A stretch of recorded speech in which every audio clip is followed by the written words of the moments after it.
Hey, welcome to the Sixers Talk podcast brought to you by Wilmington University, WilmU Works, Danny Pommells, and No Noah Levick. We got No. Amy Fadool at Rivers Casino taking in all the excitement and frivolity that this Yes. environment provides. Our producer, Ben Berry, in the cut as always. So fun to talk Sixers as always with you. I'm super excited to talk it with you today Yes. because there was no pre and post game show yesterday. So hmm all of your opinions and thoughts will be unfiltered and disseminated here to all the The people very first thoughts I had on the big exactly return. of Joel Embiid. And I don't know if costly is the word, but a weird return because hmm he was out, missed shoot around. He was out again at the 4:30 injury report. He was out again at the 5:30 injury report. But suddenly, He's questionable. he's At questionable. 6 o'clock. Boop, boop, Like, boop. what kind of game are you guys playing? Listen, it was amazing. He's the embodiment of the Undertaker meme. Just boop, here I am. But really want to make sense of this because there is, I say costly because there's a trickle down effect from that. Yeah, I mean, Jared obviously, Greenberg announced it on the TNT broadcast that the Sixers are being investigated by the NBA because of how the whole yeah. Joel Embiid The thing league transpired. doesn't like that for a lot of reasons. Yeah. Obviously, gamesmanship, you don't really get to play those games anymore. And obviously, now with the betting line happening, you saw things like Like, what's plus going on? 2, plus Everybody, 5, right. -2, -2.5. Okay, Tyrese Maxey's out. It moved a little bit.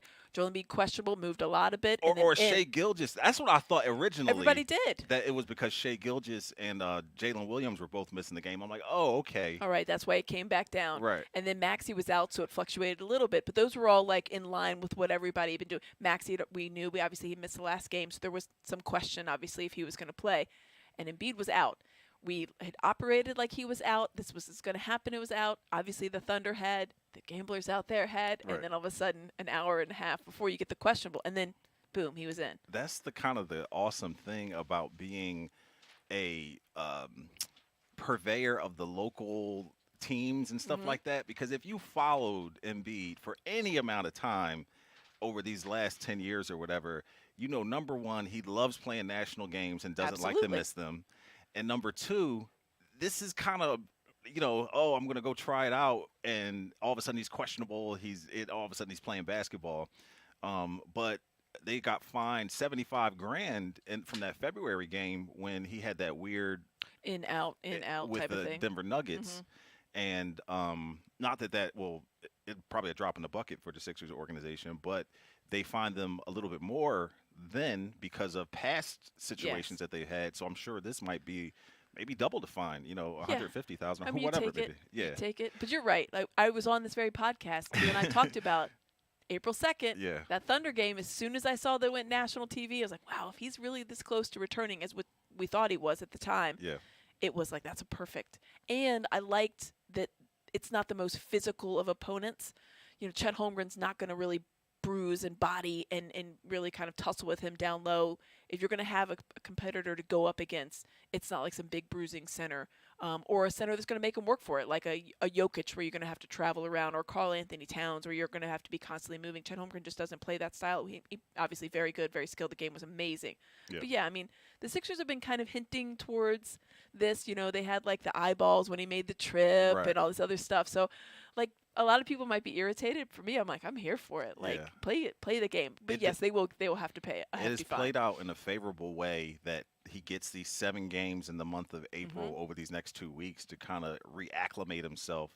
Um, he was physical last night. Yeah. Well, while Chet Holmgren wasn't, Embiid was bringing the load, and I don't know if that was like because he didn't feel the rhythm of his jump shot as Mm-hmm. much, because he does hang around, you know, the 15-foot range and maybe the 3-point line a little more, but he was going to the basket, you know, trying to draw fouls, which he's great at as Mhm. well.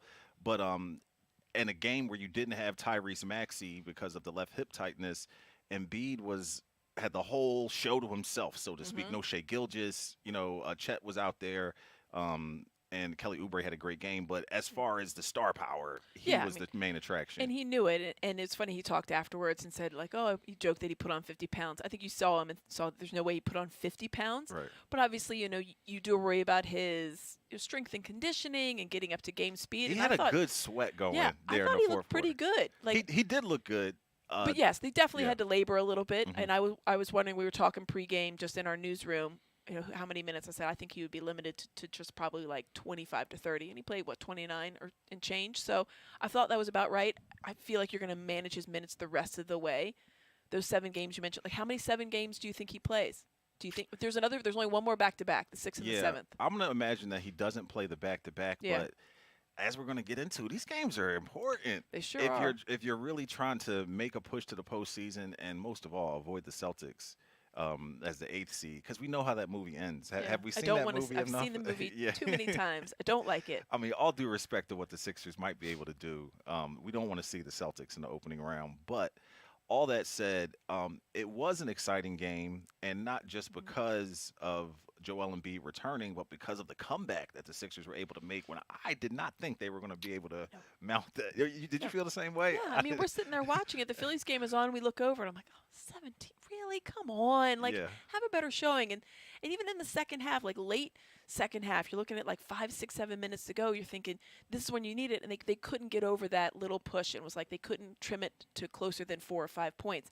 And then all of a sudden, when they did, well, obviously, I think that they need to manage, and that's when you don't have Tyrese Maxey. It shows they manage the non-Embiid minutes as well. Yeah. It's harder to manage those minutes, and that's when you saw the leads kind of balloon back up.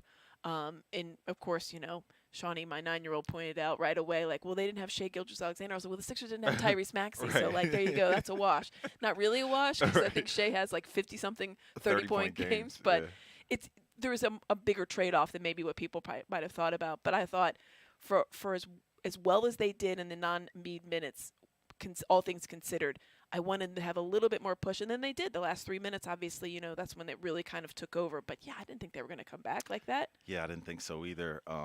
And it's weird because I, haven't enjoyed what Buddy Hield has been able to bring to the team, and seeing him on the floor with Embiid gives you that like maybe this could work when Embiid's healthy and he's out there on the floor as well.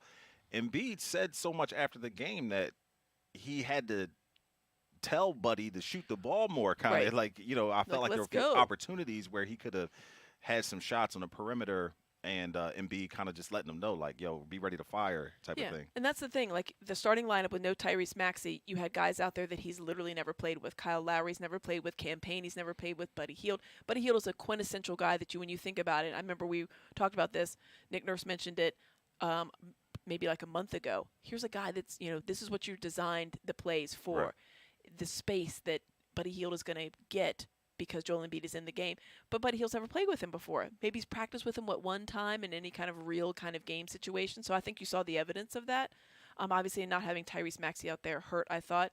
Yet you saw him kind of like imploring, like, Hield, like, all right, let's go. And he's trying to coach him a little bit out there, which is got, puts Buddy Hield in a tough spot. But I think Buddy Hield appreciated that because he knows what he can do if he has that guy out there with him. The pick and roll they can do, obviously the handoffs, it's going to work to their favor. They need to get like at least 3 more games of them like solid, and maybe some really good practices. Now, I would think coming up so to get them on the same page, because you don't want to go in you're completely cold in that regard, because I think that you're underutilizing that kind of dynamic if you don't get them on the same page, which obviously will come with some time. You don't have a lot of time, but you got some time, a little bit. I remember asking Jim Lynam, how many games do you need? What do you think he said? Oh, that's a good question. What did he say? How many games do you need? Something funny, but a 5. Just one, Aim. Just one.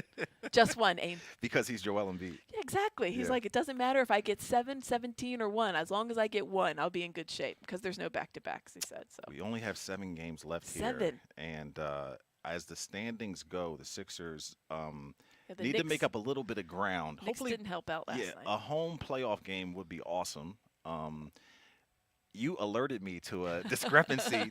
Is that common knowledge? Do people? I think so. Okay. I mean, it's set. I don't know what the outcome would be. So I think the common knowledge is the NBA has set days for the 7-8 game across the league. The 7-8 game would be on what's that? April 16th. There you go. April 16th is Tuesday, right? Mm-hmm. And then just so happens the Wells Fargo Center is hosting the Flyers season finale against the Capitals, who they're very close with in the standings. So it could come down to like something really important, right? It could come down. Obviously, the Flyers are leaking a bit of oil, only with 2 solid wins, though they've gotten points in their last couple. But so that could come down to, so what do you do? Right. So if the Sixers are the 7th seed, they'd be hosting at the Wells Fargo Center on Tuesday night, the 16th. There's already a Flyers game scheduled. Ta-da! Right, right. So I don't really know how that's going to shake out. It'll be very interesting. Somebody I think would have to move their game.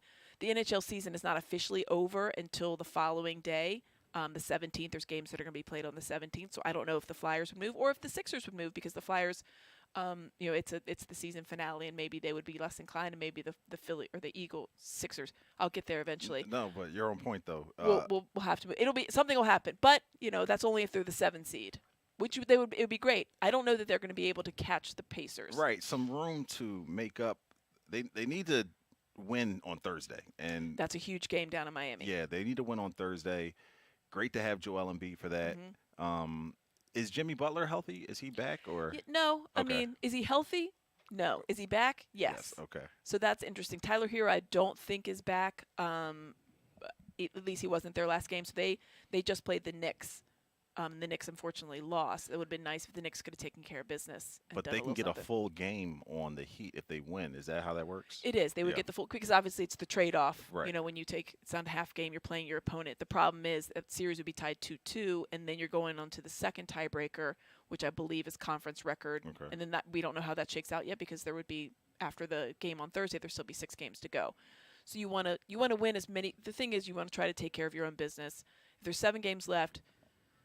You won the very big one last night. You want to try to get as many. 3-3 is not going to do it. No, Or, I don't even or know if 4 three- and 3 will 4 get and it 3, done. right? So I think like 5 and 2 is the minimum you would need, just in order to take any kind of like doubt away. craziness away. Yeah. And there still might come craziness because who knows, the Heat might, the 2 you lose might be one of the Heat games, and then but they close out with some really strong games at home. Strong meaning games that are so winnable. Mhm. And I originally thought if he was going to come back, just make those 3 home games because they're kind of like a not preseason. I think that's insulting to some of the teams, but kind of like a preseason feel. Right. Very curious to see if he plays that Victor Wembanyama Spurs game because I would love to see them. Last time he played the Spurs. Yes, we remember 70 points. 70. But just so we can clarify the situation as it stands, game and a half back of the Heat, a full 2 games back of the Pacers for the 6th spot. So it's really 6, 7, 8 for the Sixers right now. 6 is a long shot. This Miami Heat game will determine a lot depending on if they can get the 7th seed. But, man, if they can get the 8th spot, beat the Heat, and avoid the Celtics in the first round, I think that is the optimal situation. Because let's think about you got the standings up right there. Yes. So the 2 seed are the Bucks, right? Correct. And then the Cavs and the Knicks are 3-4. The Magic and then the Knicks, who the Sixers still have to play the that's Magic right. as well. So if you're the 7 seed, you win the 7-8 game, great, good times. No matter if you're the 7 or 8, you win that game. Now you're the 7 seed, you play the Bucks. Right. I like their matchup because Right. Absolutely. I like Joel Embiid. I think that he handles his business very well against Giannis. He has shown that in the past. And the Bucks have traded off a lot of defense for offense with Damian Lillard. I think they lost a no lot Drew with Drew Holiday. Exactly. Yeah. So whatever. Let's say that goes 6 games. Sixers win that one. Then you're waiting for like the Knicks or the Cavs, right? Yeah. All well, right. it would probably be Knicks Magic. Knicks Magic. In The winner in of that that. 4-5, right? All right. Yeah. I like that matchup. We know that the Sixers can beat the Cavs even without Joel Embiid, so I like that one when you're thinking about it. The Cavaliers play that small ball with Jared Allen. I think that goes in the Sixers' favor with Joel Embiid. I'm on cloud 9. I'm in utopia. I mean, right now. we know But the Heat were able to go from the play-in to the so Eastern it's Conference Finals. It's not like it's unprecedented. But that's why, to your point, why the 7 is so important, because then you would not face the Celtics if you get through those first 2 opponents. Obviously, that would be the big monkey off everyone's back because you would have gotten past the second round and everything else. But you would face the Celtics in the Eastern Conference Finals, which is ideal. That's what you want to do. You do not want to face them in the first round because, though I think the Sixers with Joel Embiid are a formidable opponent for a lot of people, the Celtics, they clinched the 1 before they clinched anybody else even made the playoffs. Right. Think about that. Yeah. It's been that type of season for them, and, man, they have Well, maybe they'll just maybe like the Warriors that one year. Like, oh, look at us.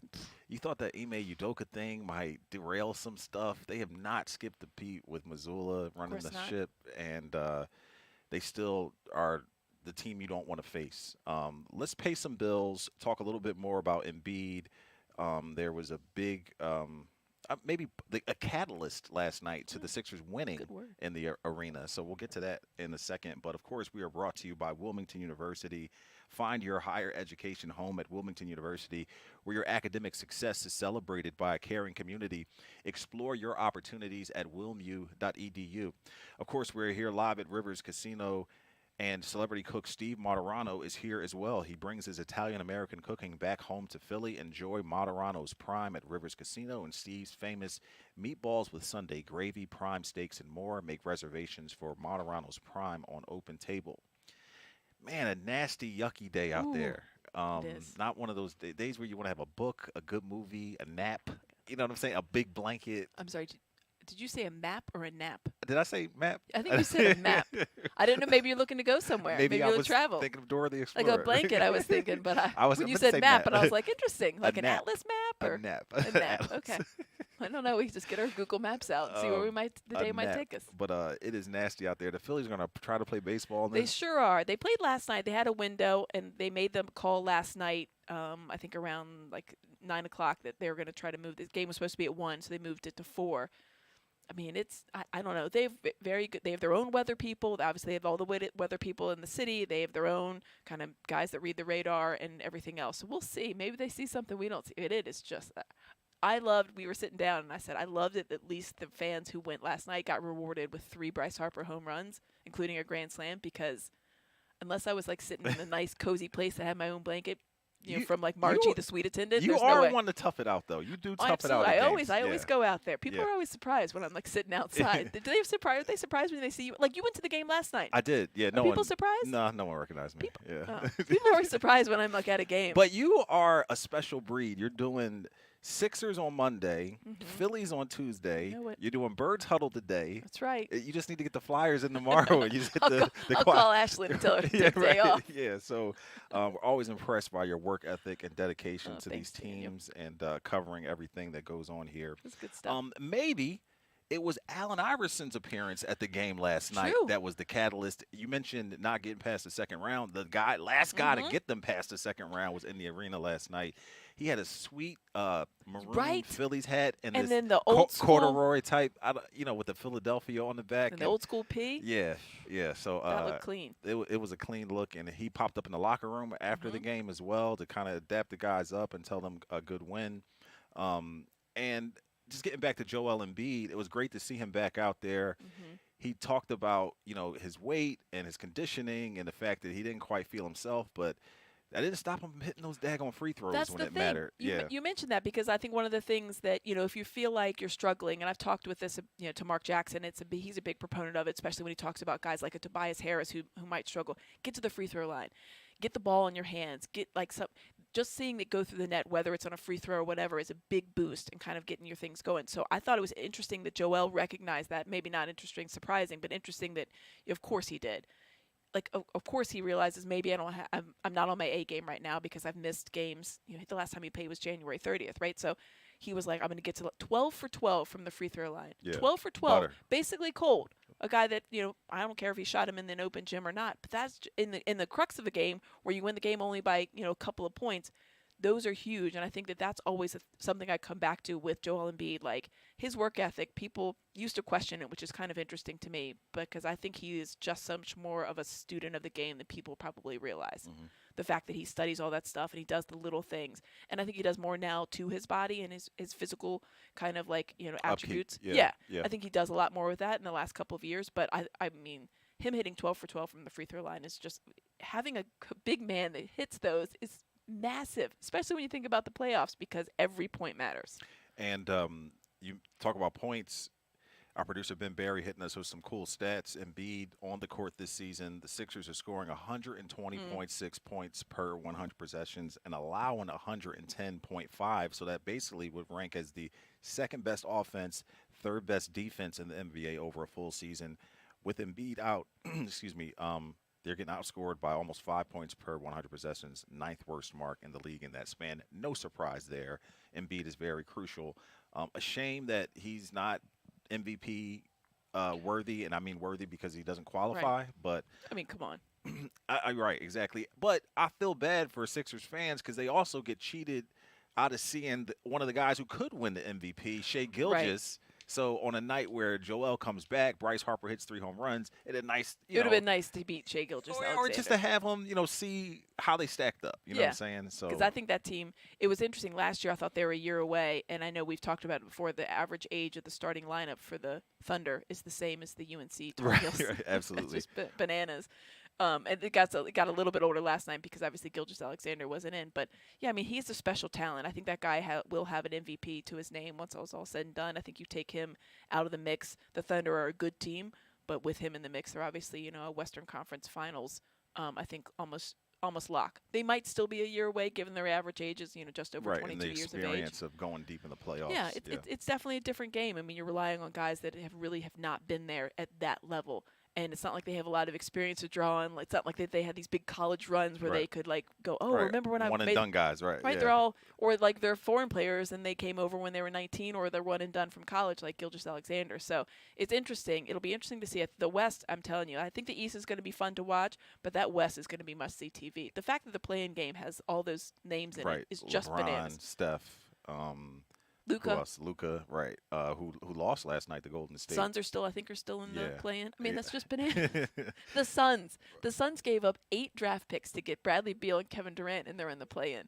It just goes 8 to show, man. draft picks. It's not all about 8 having names. First-round draft picks. It's not all for about each. having names. Ridiculous. That's mind-blowing to me. But when it comes to the Sixers, they got to give Kelly Oubre a contract. Yeah. Have we reached that point Yeah. where it's kind of mandatory at this? I mean, I was on the fence between him and DeAnthony Melton, how they were going to, navigate that. DeAnthony, unfortunately, had that bad back injury that keeps reoccurring, but he has been taking jump shots and progressing, and maybe Robert Covington comes back, and they get both of those guys back. But, I mean, I said this to you in the newsroom the other day, that I feel like Kelly Oubre plays the way you would want Tobias Harris to play. And when you said that, it was like the sun. I was like, what? Like that's exactly when the right. stars aren't in, that's the way you would want. Yeah, That was a revelation when you said that. I was like, that's so.